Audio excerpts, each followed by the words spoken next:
Bonjour, nous sommes le mercredi 27 octobre 2021 avec une journée qui s'est déroulée avec de la brume en ce début de matinée. Et bien sûr, cette brume s'est dissipée au fur et à mesure que le temps a passé. Je vous rappelle qu'on est en plein automne puisqu'on est le 27 octobre et que on est dans des journées automnales avec de la grisaille. Bon, le ciel, bien sûr, c'est de la grisaille, comme son nom l'indique, c'est gris. Mais en vérité, c'est des nuages blancs, parce que c'est vrai que les nuages peuvent prendre différents types de couleurs, peuvent s'assombrir, devenir agressifs, etc. Mais disons qu'ici, les nuages sont blancs, gris. Ben, de toute façon, ça reste une certaine forme de nébulosité, mais on va dire une certaine forme de nébulosité, ben, avec des nuages blancs. Avec des nuages blancs.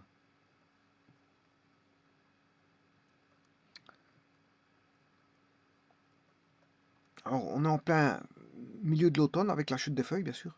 On retrouve d'innombrables feuilles euh, qui se retrouvent, euh, qui commencent à s'agglutiner, s'entasser le long des routes, le long des chemins et des routes, notamment là où se trouvent des forêts et des bois. Et des arbres, bien sûr.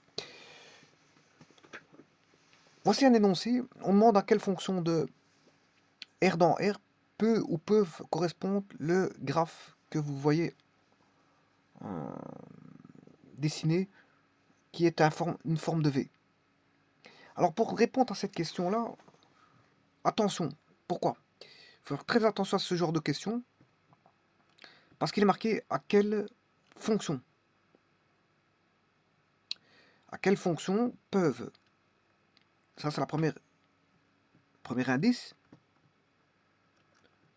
Ben, on a des pluriels. Le pluriel signifie que ben, ça peut correspondre à plusieurs fonctions. Alors les fonctions, bien sûr, où sont-elles? Ben, il y a une liste qui vous est donnée. F de x, g de x, h de x, p de x, q de x, r de x, s de x, t de x, f1 de x et g1 de x.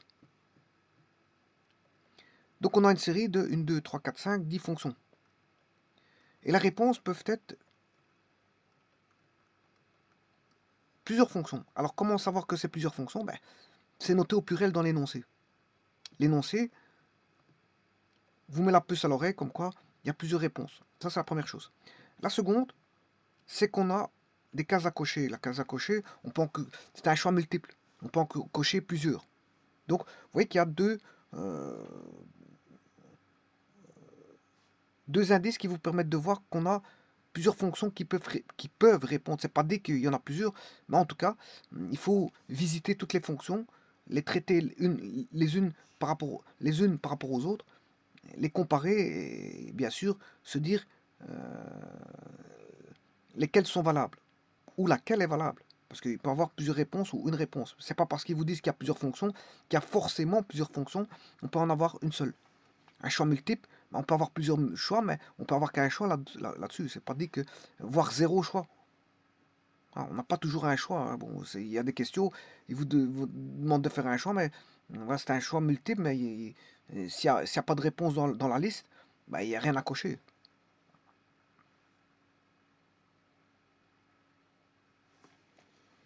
Alors, quand vous avez des cases à cocher comme ça, généralement, il y a deux méthodes. Il y a la méthode par élimination, qui est une méthode indirecte parce qu'il faut parcourir toutes les fonctions. Et il y a la résolution, qui est une méthode directe. Alors, l'élimination et résolution. Alors, on peut combiner les deux, faire une résolution et puis aller par élimination. Ah ben, je vais faire celle-là, cette méthode-là. Je vais aller chercher la méthode de la résolution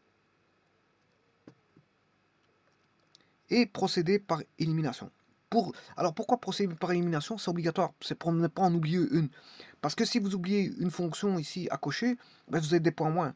Et si vous deviez cocher les bonnes cases, vous avez 0. Hein. Parce que s'il fallait cocher la case 1, 3, 5, et que vous avez coché la 1, 3, 2, vous avez 0. Il y a des professeurs qui vous mettent 0. Hein. Il faut avoir toutes les bonnes cases cochées correctement pour avoir des points. Sinon, vous avez 0. Mais d'autres professeurs, bon, ils vont vous retirer un point parce que vous êtes trompé sur une case. Tout dépend de la cotation des personnes, hein. Attention aux cases à cocher. Donc, l'idéal, c'est d'avoir tout bon. L'idéal, c'est d'avoir tout bon. Comme ça, bon, voilà, c'est ça. L'idéal, c'est ça. Je m'excuse. Alors, je vous dis ici, il faut répondre par une méthode de résolution. Alors, la méthode de résolution, c'est de savoir que vous avez un V. Un V, ben, ça fait référence aux valeurs absolues. Alors, il n'y a pas que le V, hein, il y a aussi le W. VW sont les valeurs absolues de droite. VW sont les valeurs absolues de droite. Alors, la valeur absolue, la fonction usuelle de valeur absolue de la droite la plus connue, bon, la droite la plus connue, je vous rappelle, c'est en fonction usuelle, c'est x, et en valeur absolue, la fonction la plus connue en fonction usuelle, c'est valeur absolue de x. Alors là, vous avez un 1, 2, 2. Alors x, y égale x est une identité. 2, 2, 3, 3, 4, 4, etc. Là, et là, ça c'est, je suis en train de dessiner valeur absolue de x, qui va passer par 1, 1, 2, 2, 3, 3, 4, 4, 5, 5, ce qui est une bisectrice. Ensuite, on a la droite x, mais quand x est négatif, tout devient positif. Donc il faut rendre, ça va donner un v. Et là, on va repasser par, de nouveau, 2, 2, 3, 3, 4, 4,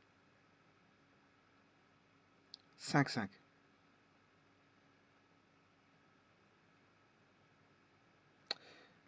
Donc, il y en a un, vous devez connaître, ça c'est la théorie qui vous dit tout ça, qui vous apprend tout ça à l'école. Donc, valeur absolue de x, c'est celui-ci. Donc maintenant, je vais regarder celle en bleu. Celle en bleu, qu'est-ce qu'on a fait? Ben, tout d'abord, on peut analyser celle en bleu. Si je prends de 4 à 5, là, il me faut 2 cases. Et pour monter, pour aller à 5, il me faut 4 cases. Donc, je monte. Je prends 2 cases comme ceci, 4 cases comme ceci. Donc, le coefficient angulaire, il vaut 2. Donc, on sait bien que c'est une valeur absolue. Hein. C'est une transformation de la fonction valeur absolue de x. Donc, si 4 divisé par 2, ça fait 2. Donc, le coefficient angulaire de la droite en bleu fait 2x. Voilà.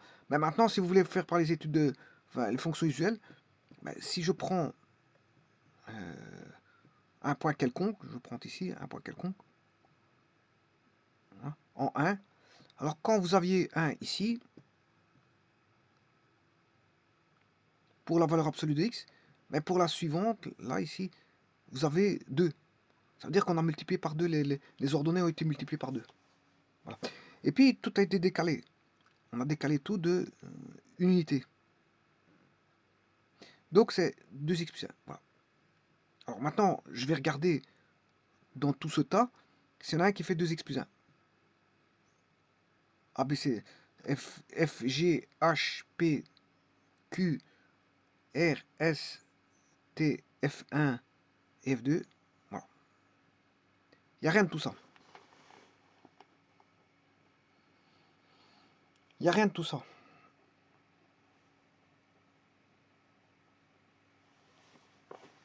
Donc,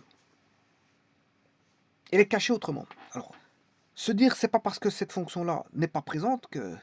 Enfin, elle n'est pas présente dans le tas que... Il n'y a aucune fonction qui lui correspond.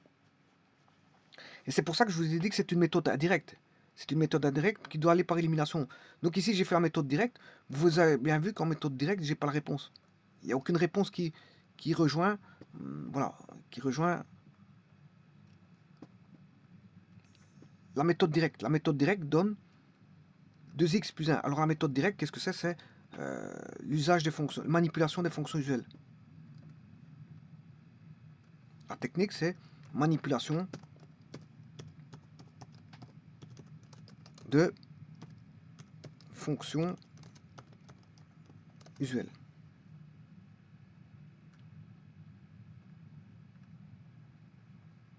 Alors la fonction usuelle qui a été utilisée ici, c'est valeur absolue de x. On a multiplié cette fonction-là, valeur absolue de x. Alors maintenant, comment ça se fait que... Donc, vous avez vu qu'en résolution en méthode directe, on n'a pas la solution, puisqu'il n'y a aucune fonction qui correspond à celle qui a été trouvée ici. qui est la réponse. Ça, c'est la réponse. Alors, c'est pour ça que je vous dis qu'il faut tout parcourir. En élimination, en méthode indirecte, il faut tout parcourir. Pourquoi? Parce que on se retrouve, bien sûr, on va regarder une par une. Par élimination, on va aller une par une. Alors, valeur absolue de 4x carré plus 1.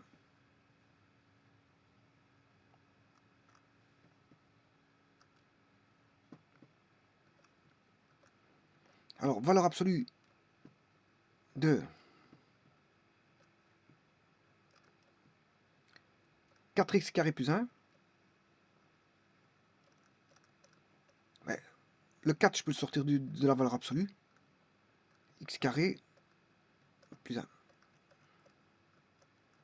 Mais ça donnera pas un W. Donc, ça, valeur absolue de 4, c'est 4. Hein. Parce que pour avoir un V ou un W, il faut une droite. Pour avoir un V ou un W, il faut une droite. Dans la valeur absolue. Or, ici, j'ai un carré. Et en plus de ça, un carré, c'est toujours positif. Donc, là-dessus, j'ai pas besoin de mettre la valeur absolue. Parce que le carré, il sera déjà positif. Quel que soit le nombre que vous allez rentrer, il sera positif.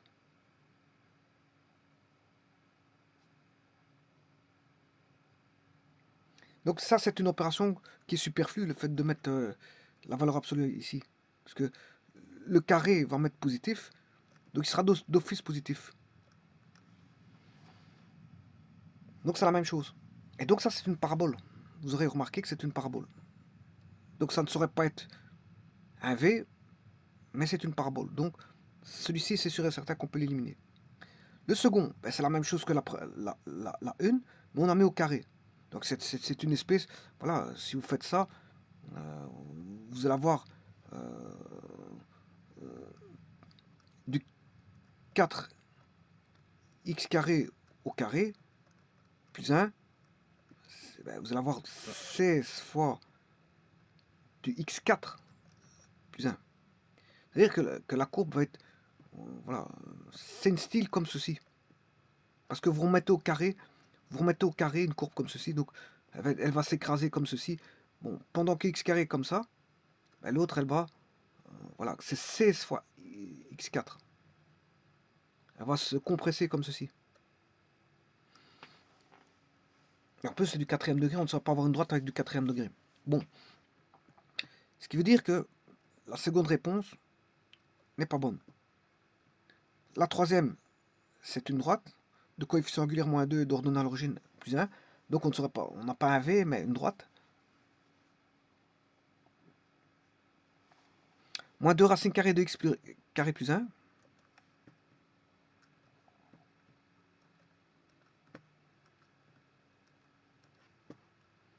Moins 2 racine carrée de x carré plus 1. Effectivement, ici, la racine carrée de x carré, c'est une valeur absolue. Calculer à la machine à calculer ou faire un programme qui fait racine carrée de x carré ou qui fait valeur absolue de x, c'est la même chose. Ça et ça, c'est le même.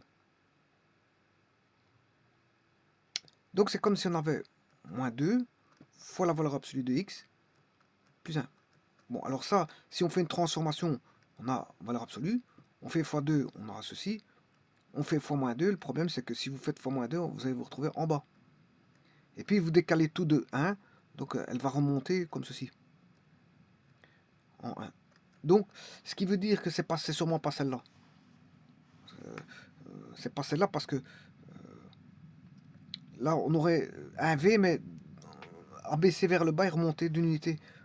Donc, on aurait une symétrie orthogonale par rapport à l'axe X. Bon, c'est pas le cas ici. C'est pas le cas. Donc, c'est pas ça. Alors, racine carrée de 4x carré.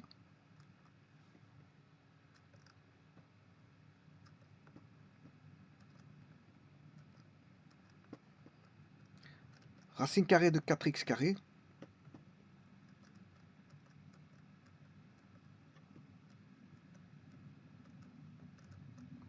C'est la racine carrée de 4 fois la racine carrée de x carré. Ce qui fait que racine carrée de 4, ça fait 2. racine carrée de x carré, c'est x. C'est là, 2 fois la valeur absolue de x. Bon, mais ça, c'est pas bon, parce que... pourquoi? On a valeur absolue de x. 2 fois la valeur absolue de x, ben, il est comme ça. C'est bien un v, mais il n'est pas décalé d'une unité comme l'est cette fonction-là. Si on l'avait décalé d'une unité, ce serait bon, mais c'est pas le cas. Par contre, ici, on la décale d'une unité. C'est la même fonction, là, donc ça, c'est la réponse. Parce que ça, c'est 2 fois la valeur absolue de x, plus 1. Ça, c'est bon. Ça, c'est la réponse. Alors maintenant, si je prends racine carrée de moins 2x plus 1,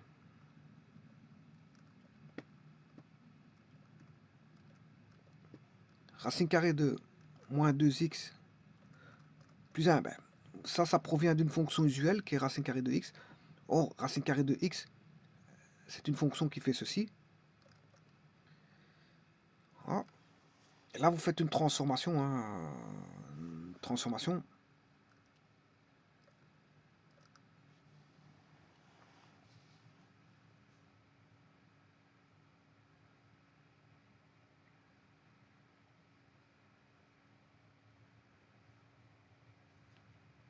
Vous devez construire moins x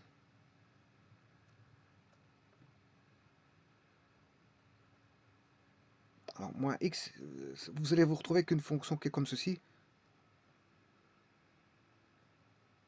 Et puis vous décalez de moins 1 demi. C'est une fonction qui fait comme ça. De toute façon, on n'a pas un v.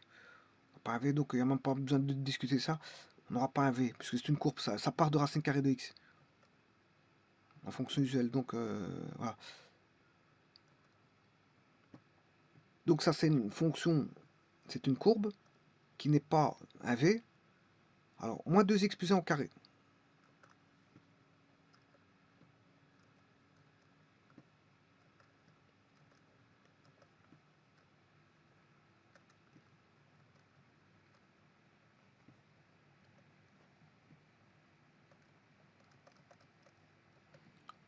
Là, qu'est-ce que c'est? Ben, c'est la valeur absolue de moins 2x plus 1.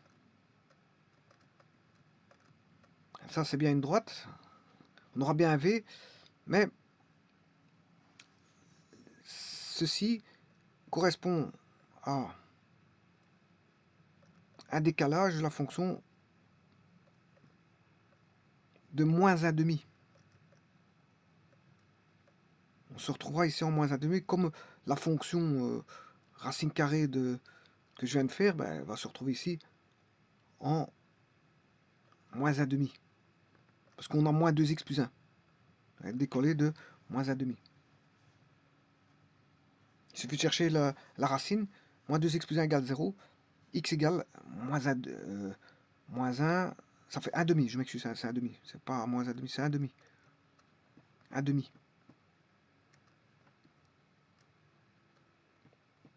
Si je vais chercher l'autre fonction, c'était pas moins 1 demi, c'était 1 demi que je voulais dire.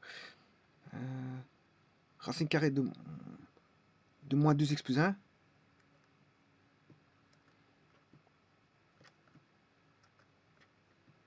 Racine carrée de moins 2x plus 1, c'est pas moins 1 demi, parce que la racine, vous faites moins 2x plus 1 égale 0, x égale 1 demi.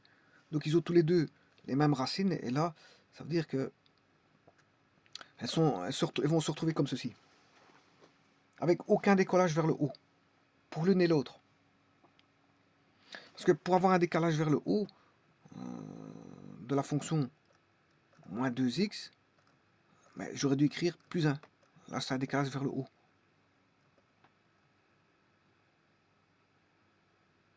Ça, c'est un décalage vers le haut de la fonction moins 2x.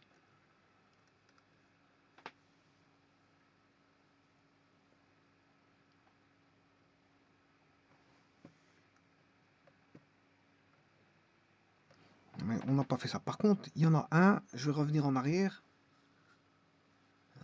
La réponse est ça.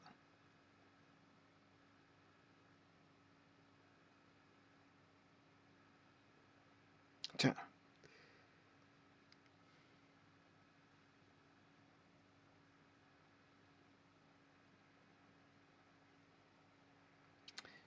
Il y a une autre réponse qui peut être valable. Non, c'est parce qu'il y avait un moins. Ouais, ça va, j'ai rien dit. Alors, donc celui-ci, je peux l'enlever. 2x plus 1, c'est une droite, de coefficient angulaire 2 et d'ordre à l'origine 1, c'est pas ça.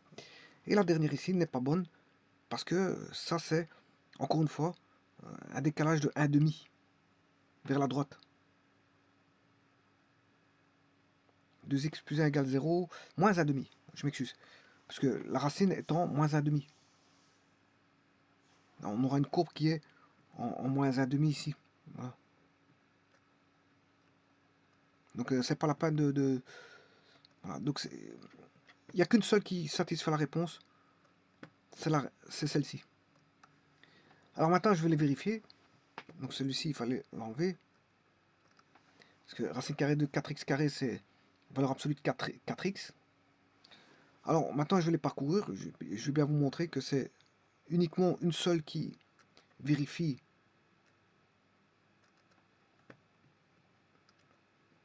On va commencer par celle-ci. Je vous avais dit que ça c'est une parabole. C'est normal. Parce que 4x carré, 4 il est positif. Bon. X carré, ce que vous allez mettre dans X, qu'il soit positif ou négatif, quand vous allez l'élever au carré, il sera au carré. Donc c'est comme si on avait une parabole. 4x carré plus 1. Regardez. Voilà. Ça correspond tout bonnement à la parabole 4x carré plus 1. Voilà, c'est la même chose, je vous l'avais dit. Celui-ci, le second, ben, c'est cette courbe-là, dont on remet, c'est le 4x carré, dont on remet au carré. Donc on n'aura jamais on n'aura jamais un, comment on appelle ça, un, un V, jamais. Puisque c'est la courbe là qu'on remet au carré. Donc si vous voulez sortir le 4, vous avez 4 au carré, ça fait 16. Donc vous avez une valeur absolue de 16. Donc tout ça va s'écraser. Regardez ce que ça va donner. Voilà, c'est ça. Ça va donner ceci.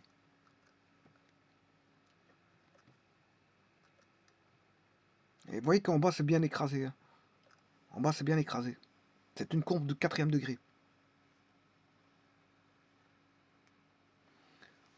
Bon, celui-ci, c'est pas la peine, c'est une droite, vous savez très bien, je vous l'ai dit. Coefficient angulaire, moins 2, elle descend, ordonne à l'origine 1. Celui-là, ça c'est bon. Mais le problème, c'est qu'il enfin, c'est bon. C'est bien un V, mais le problème, c'est qu'il n'est pas bien placé. Le V là, il n'est pas bien placé. Parce qu'il aurait dû être dans l'autre sens.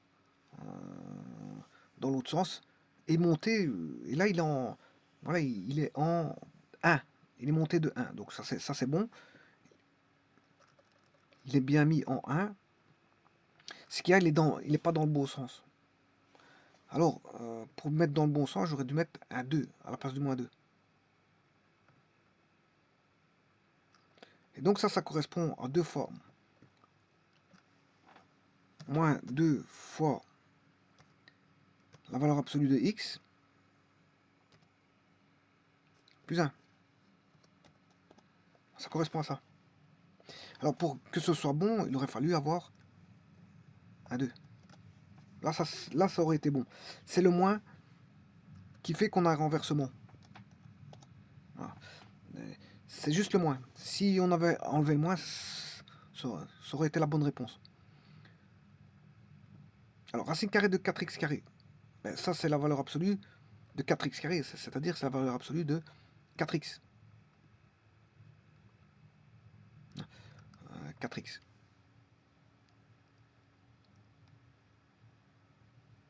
De 2x, je m'excuse, c'est la valeur absolue de 2x. Parce que la valeur racine carrée de 4, ça fait 2. Hein. C'est la valeur absolue de 2x. Problème, ça aurait été bon si on aurait fait plus 1. Et plus 1, justement, c'est le cas de figure suivant. Si je fais plus 1, là, c'est bon. Parce qu'on a décalé d'une unité vers le haut. Donc celle-là, cette fonction-là, elle est bonne. Alors celle-ci, racine carrée de moins 2x plus 1, je vous ai dit que ça vient de racine carrée de x. Alors, si vous dessinez racine carrée de x, vous avez ça. Vous devez la connaître par cœur, c'est une fonction usuelle. Maintenant, je vous ai dit, si vous prenez l'opposé, elle sera l'autre côté. C'est ce que je vous ai dit tout à l'heure. Maintenant, si je multiplie par 2,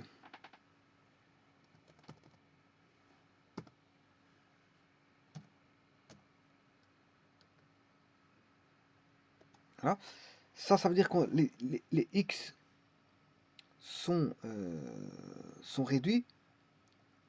Si je devais mettre un vecteur, ils sont réduits de 2. Hein. Alors, je vais mettre un point.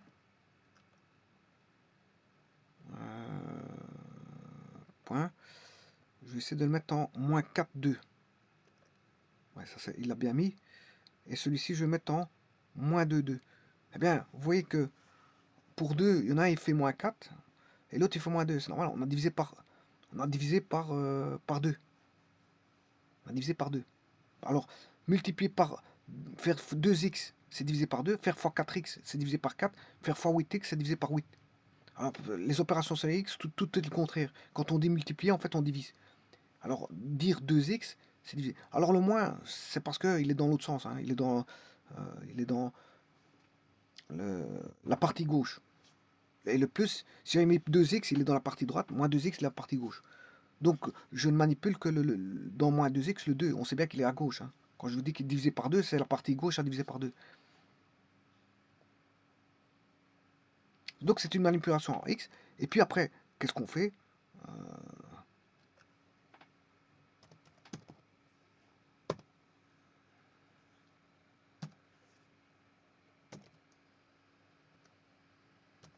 Je la décale. Voilà, de moins 1,5. De 1,5. 1,5. Alors, de toute façon, vous trouvez la racine facilement, hein, puisque c'est moins 2x plus 1 égale 0.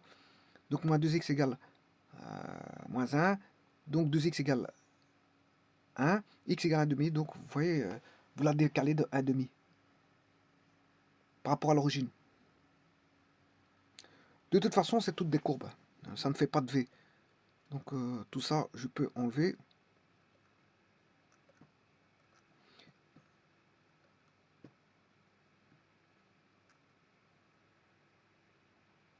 Donc, ce qui veut dire que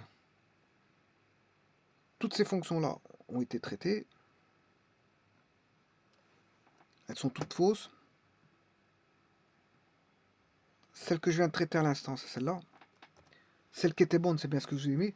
C'est 2 fois la valeur absolue de x plus 1, qui est racine carrée de 4x carré plus 1. Alors, 2x plus 1, là-bas, c'est une droite, je vous l'ai dit. Et moins 2x plus 1 racine carrée. Ça, c'est une valeur absolue, mais c'est la valeur absolue de moins 2x plus 1. Donc, celui-ci, c'est une valeur absolue, mais le problème, c'est la valeur absolue de... C'est équivalent à moins 2x plus 1. Ah, c'est F2. Voilà. Et là, vous voyez que c'est un décalage de 1,5 vers la droite par rapport à la fonction valeur absolue. Et en plus de ça,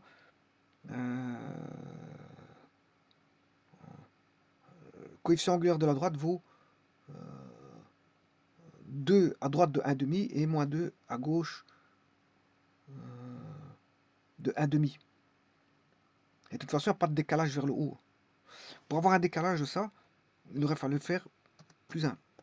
Là, j'ai un décalage. Et de toute façon, vous voyez que c'est pas courbon parce que qu'est-ce qui vient faire en sorte que ce soit pas bon? Ben, c'est ce fameux moins 2 et 1. Parce que moins 2 et 1 donne 1,5. Hein.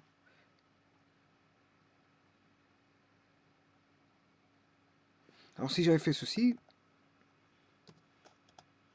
là c'est bon.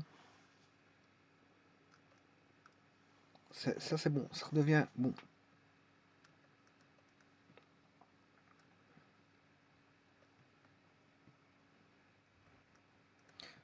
Alors, celui-ci c'est une droite, 2x plus 1, je vous l'ai dit.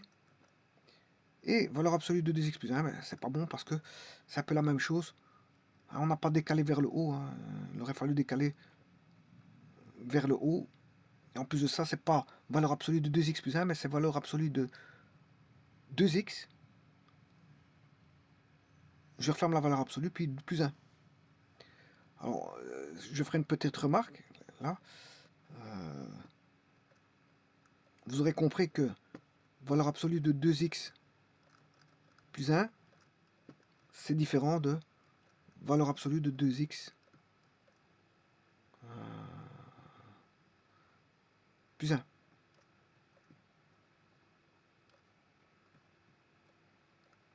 Donc, celui-ci il est complètement faux. Et donc, tout a été résolu. Vous voyez que la seule et unique réponse, c'est une racine carrée. Mais cette racine carrée signifie tout bonnement valeur absolue de 4x carré plus 1. Alors, enfin, je me suis trompé ici, parce que c'est racine carrée de 4. Il faut sortir la racine 4 de la racine carrée, bien sûr, avant toute chose. Racine carrée de 4, c'est 2. Racine carrée de x carré plus 1. Racine carrée de x carré, c'est valeur absolue de x. Valeur absolue de x plus 1. Et là, c'est bien la fonction. Alors, maintenant, on peut philosopher sur l'énoncé. Et la méthode directe et indirecte. La philosophie est basée sur les techniques de manipulation de fonctions, ou les méthodes permettant de dessiner une fonction à partir de manipulation usuelle de fonctions, mais aussi de comparaison. On fait des comparaisons. Alors, le but, c'est d'avoir un V, mais un V bien placé. C'est ça la méthode. Parce qu'un V qui est comme ceci n'est pas un V qui est trop ouvert ou trop fermé par rapport au V de la réponse. C'est pas bon. Un V qui n'est pas bien placé au bon endroit, c'est pas bon. Et toute courbe qui va donner ceci ne donne pas un V. Si vous avez ça, c'est pas un V. Si vous avez encore ça, c'est pas un V. Donc, si vous avez une parabole, c'est pas un V. Donc,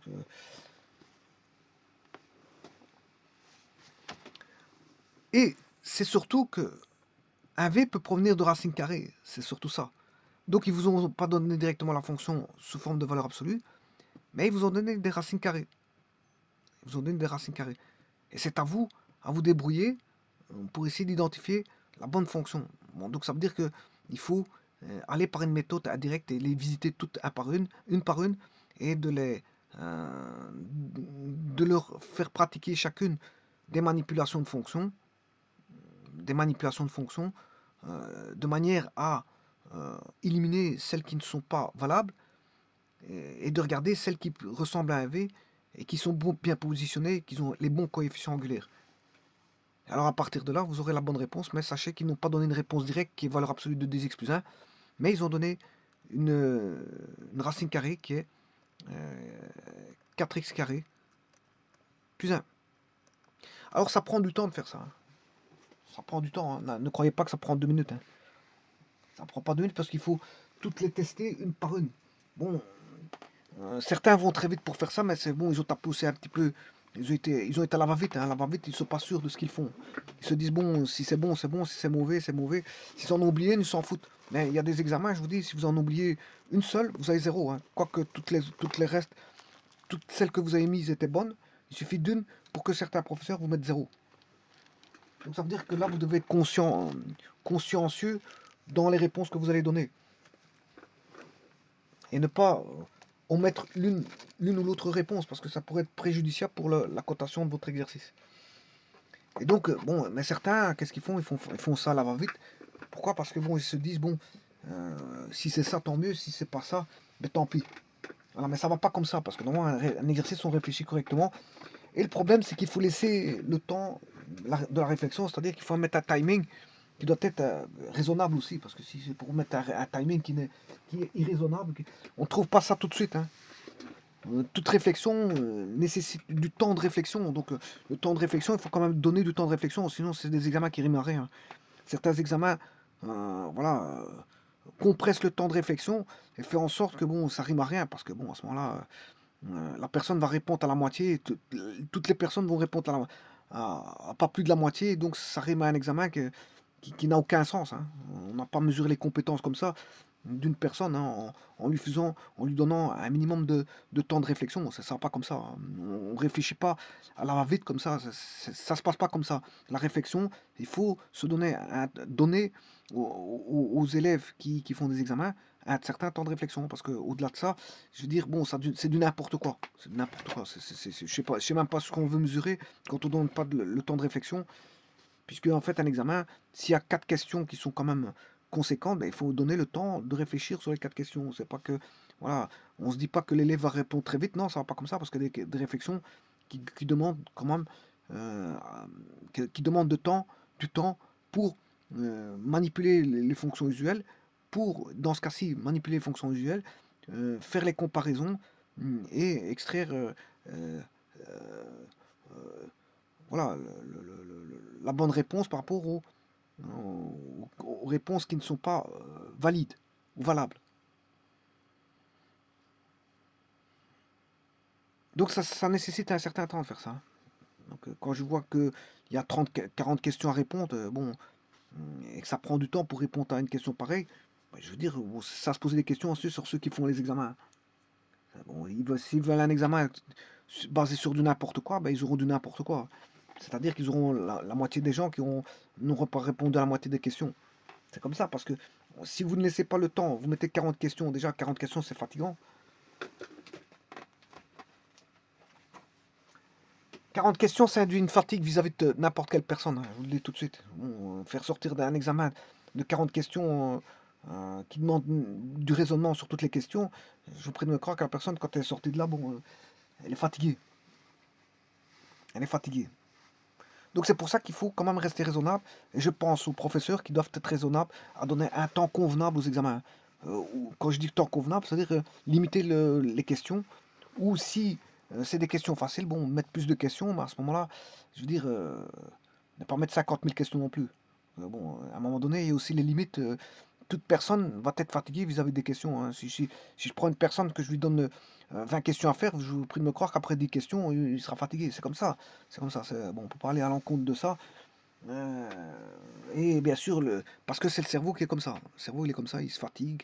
Et à un moment donné, quand commence à se fatiguer de plus en plus, ben, il a un répondant qui n'est plus celui de départ. Au départ, il y a une motivation. Puis après, bon, au fur et à mesure que la fatigue euh, se déroule, parce que vous l'utilisez le cerveau. Vous utilisez le cerveau. Donc le cerveau, fatalement, comprendrez que le cerveau, si vous l'utilisez, ben, il se fatigue. Et il a besoin de carburant, le feu. Ouais, il a besoin de sucre, il a besoin d'un peu de tout pour refonctionner. Donc, je veux dire, et voilà, de se reposer aussi. Donc, donner 50 questions, où on a du raisonnement dans les 50 questions, c'est un petit peu de la personne qui fait ça, c'est un petit peu, je veux dire, de la malhonnêteté intellectuelle, parce que bon, ça ne se fait pas. Si on veut mesurer les compétences d'un élève, il faut lui donner des questions et le laisser, je veux dire, euh, prendre le temps de raisonner aux questions, de façon à ce qu'il puisse répondre de manière, on va dire, correcte, de manière correcte, sans qu'il soit induit une certaine forme d'empressement et surtout de pressage, parce qu'on le presse. On le presse à aller vite, alors qu'il n'y a aucune raison que. C'est- on, on ne juge pas un élève sur la vitesse, hein. C'est pas la vitesse qui importe. Ce qui importe, voilà, ce qu'il va, ce qui va ressortir. C'est ses connaissances, ses compétences, son savoir-faire, son savoir-être. C'est ça qui va, sur base de ça, qui va être jugé. On ne juge pas sur quelqu'un sur 2 minutes, hein. Voilà, on ne juge pas quelqu'un sur 2 minutes. Il faut lui laisser le temps à la réflexion. Autant on peut juger une personne sur 2 minutes et se tromper sur la personne, puisque en fait 2 minutes, c'est pas suffisant pour juger une personne. 2 minutes, c'est pas voilà, ni 10 minutes, ni 20 minutes. Parfois, il faut, voilà, si vous voulez juger une personne, c'est sur base de 3 4 mois. D'ailleurs, les essais, au niveau du travail, bon, on peut avoir une semaine d'essai et regarder sur une semaine comment la personne est jugée. comment la personne est, voilà, ce qu'elle ressort la personne au bout d'une semaine. D'autres auront besoin de 3 mois d'essai. Ils verront la personne, comment elle se débrouille, comment elle se comporte et comment vis-à-vis du monde du travail, vis-à-vis du monde social. Voilà, il sera jugé sur base d'un timing de 3 mois. Donc il faut donner le temps au temps. Parce que juger sur 2 minutes, c'est faire un examen qui dure une interrogation qui dure 10 minutes et qui pète la moitié des élèves. Parce que bon, il y avait 4 questions et que chaque question demandait des grosses. Ben ça, c'est une malhonnêteté intellectuelle du professeur de mettre un timing qui n'est pas raisonnable. Voilà, bon, et ça arrive souvent.